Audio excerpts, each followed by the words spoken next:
Statue of liberty. শুরু করবো? চাই চাই দেখ ওটা আচ্ছা, ফর রিয়েল এইটা কি দিছো? তোমার যেমন লাগবে না আমার লাগবে না। তুমি না দিলে তো খাবো না। না আমি না দিলে তো আপনি এটা চাই চাই দেখছেন সুন্দর করে দিবা। বেশি করলে এটা নিয়ে খাই ফেলো। ওকে গাইস, ওর আইডিয়াতে তো তোমরা দেখবাই যে সে রাগ করেছে কেন। তারপরে শর্টকাটে বলি যে সে আজকে আমার জন্য অনেক কিছু রান্না করছে আর আমাকে বলছিল আমি কি রান্না করতেছি বা রান্না করে ঢুকা এটা তুলে দেখবা না, সারপ্রাইজ আর কি। ঠিক আছে, সময় সে আমাকে ডাকে একটা তরকারি দেখার জন্য আর কি।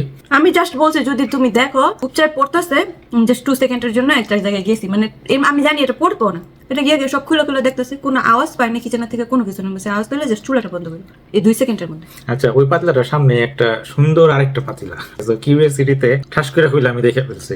এটার মধ্যে ছিল লাইভ চিকেনের বিরিয়ানিটা যে আমার জন্য রান্না করছে আমাকে সারপ্রাইজ দেওয়ার জন্য আর কি। নিলাম তোমার চিকেন কাবাব, সেই সাথে নিলাম সালাদ। বিসমিল্লাহ। করছো কি তুমি? হ্যাঁ, কত কিছু প্ল্যান করে রাখছিলাম, আমার সবকিছু নষ্ট করে দিচ্ছে। তুমি রান্না করছো কি জানো না, কারণ কি না বড় এরকম জীবন হবে না।